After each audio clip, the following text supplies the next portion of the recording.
this is Man-Made Mead. Welcome to the May Monthly Mead. A lot of M's, just like the March Monthly Mead. We are doing a large blueberry mead, or as I'm going to call it, the Big Blueberry Mead, because we are using 9 pounds of Texas Desert Creek honey that I got. We're using 9 pounds of that. We're going to put it all into this 5-gallon or 6-gallon fermenter. And then also really we're going to use about 1.5 packets of Lalvin 71B1122, and I'll explain why more. But I'm using this yeast because it's good for berries and darker fruit, and it will ferment well with that. Now, to quickly explain, and then I'm going to get started, I'm going to put the blueberries into the secondary part of the mead. So today is just the honey, water, and yeast, like a traditional mead.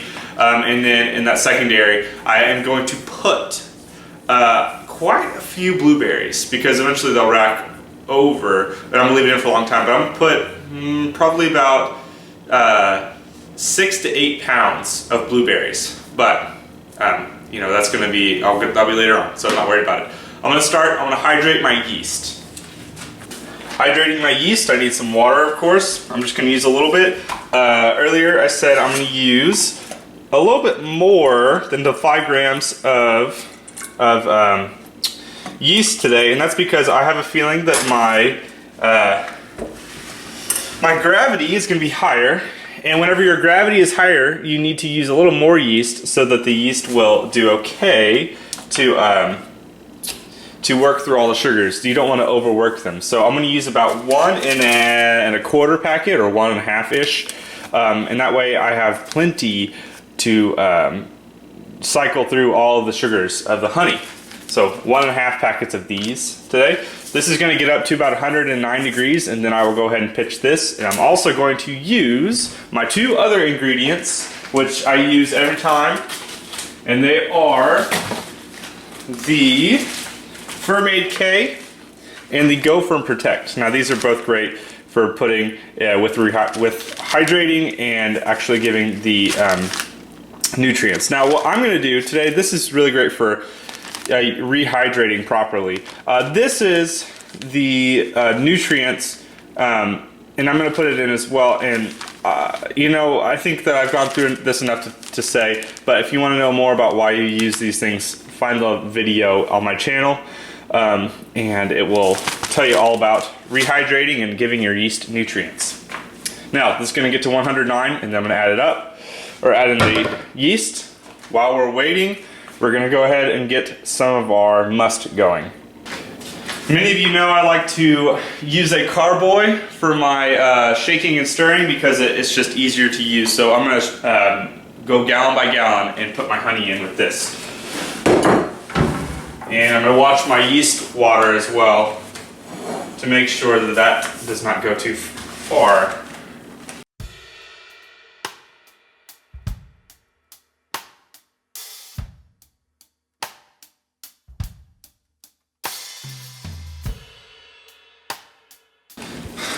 One thing about this way of shaking it is I'm not aerating it, which is fine because I have a little aeration machine. If you want to aerate your must whilst you are also mixing it, then you can put it into like your fermenter and then stir it around pretty vigorously, and that will get it all mixed in as well. But this way works for me, so I'm going to go with it, because I will aerate in another way later. Okay, so my water is at 109 degrees. I'm going to use, like I said, 1.5 packets of the 71B. So here's one, and I'm not going to stir it on top. I'm just going to let it sit.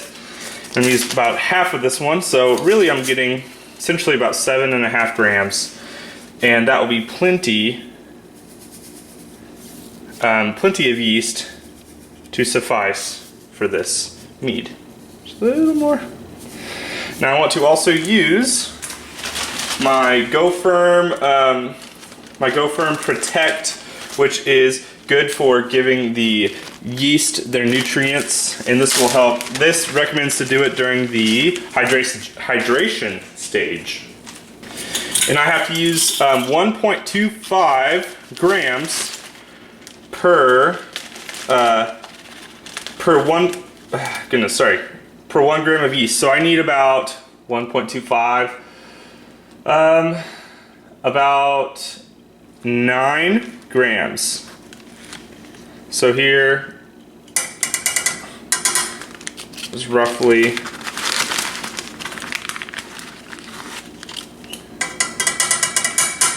there we go. We're also going to use our Fermentation K, which is yet another yeast food, but this is the other. Protect is the Go From Protect is a rehydrating agent. This is more of my food nutrient for the yeast. So we're gonna add this in, maybe.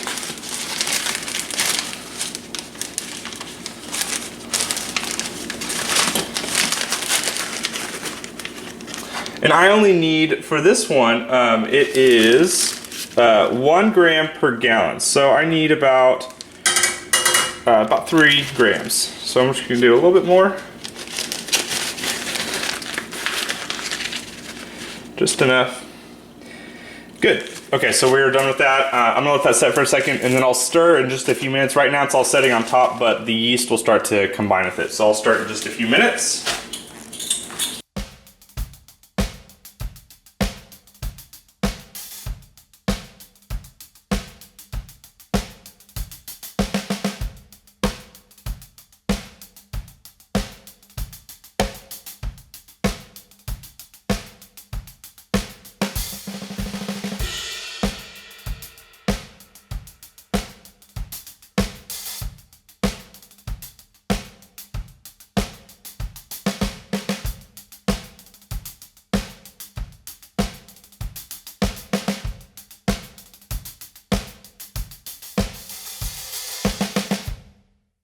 Okay, so now this is 3 gallons of water, and then this was 9 pounds because I took about 3 out for something else. And I shook it in this. Now, you can do this stuff all room temperature like I have. This was room temperature water, I didn't heat it up at all. And it worked just fine. You saw that it all mixed in well. So now, what I'm gonna do is I want to go ahead and stir this even more. And so this will get just all of the different musts that I put in, the different levels of it, all together. And all of that honey got in. So if you do heat up your honey, one problem that people see is you lose some of the properties of the honey. You lose some of the medicinal side of things, but also some of those flavors and stuff can go away if you heat it too much. That's why a bochet is a different kind of mead. And then you can heat up your water some, but then you can run into the issue if you heat it up too much. So just, if you heat up your water, only do it a little, just enough to get the mead, or the water, excuse me, the honey, to mix in with the water easily, don't like boil it. So I'm gonna shake this, or stir this up more. This is part of my aerating process too. I can get some air into this mead and I'm gonna need a lot of it. I have a little aerating machine that I'll use and I'll show in a little bit. Earlier, I introduced this as the May Monthly Mead. It's not, it's the June Monthly Mead. I was crazy. So this will be that blueberry mead.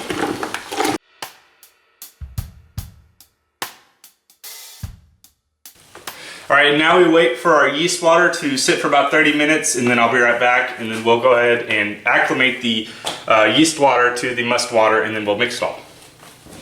Okay, so the yeast water is ready to be introduced, and so I want to acclimate it some. So what I'm going to do is acclimate the yeast water by adding some of my must water before I just dump it in. So I'm just going to do a little bit at a time, and this will help it get down to the temperature, same temperature as my must water, and also get used to the gravity of this. So what I'm going to do is, I won't show this every single time, but basically I'm going to add more and more over the course of every 5 minutes for probably about 4 times until I get this down, really until I get down to the same temperature as my must water.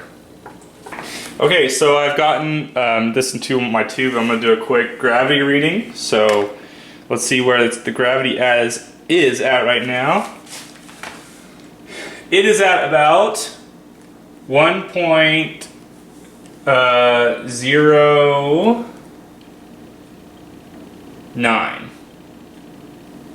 Let's see. Yes, 1.09, which is not bad. That 1.09 is going to turn out to be, let me look at my little calculation sheet. I don't remember exactly.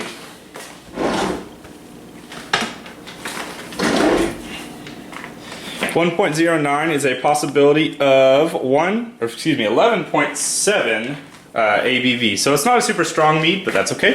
I'm okay with that. Okay, so we are ready to introduce our yeast water. It's down to the same temperature as the musk water. And basically, I'm just going to lightly pour it in, very lightly. Good. And now, of course, I want to go ahead and stir this just a little bit. I'm going to put my aerator in a second and show you how it works. But this will just get the yeast and the actual must put together. So this is becoming the mead. This is at 1.09 gravity, which is totally fine with me. If it all goes well, it will end up at 11.7 ABV, or 1.00 will level it all out. So now I've stirred this a little bit. I want to aerate it quite a bit, and I'm going to do that by using my aeration machine. So my little aeration machine is this guy right here. Basically, you just plug it into the wall. It's got an oxygen stone at the end, and this will pump oxygen into it. Now, because this is a large mead, I'm going to leave it in for a long time, probably a good hour or two. So I'll just stick that in there, plug it in, and you'll see pretty quickly that some bubbles, a fair amount of bubbles will start forming. Hopefully.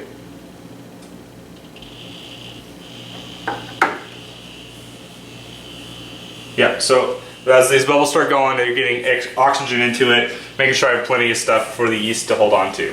But now, the last step with this mead, as I never really show this one because it's pretty simple, is I'm just going to put the lid on top after this is all done, and then make sure and write on it. But this is the June Monthly Mead. I said the wrong thing earlier. It'll be the Big Blueberry Mead. So this is 9 pounds of Desert Creek honey, and then 3 gallons of water.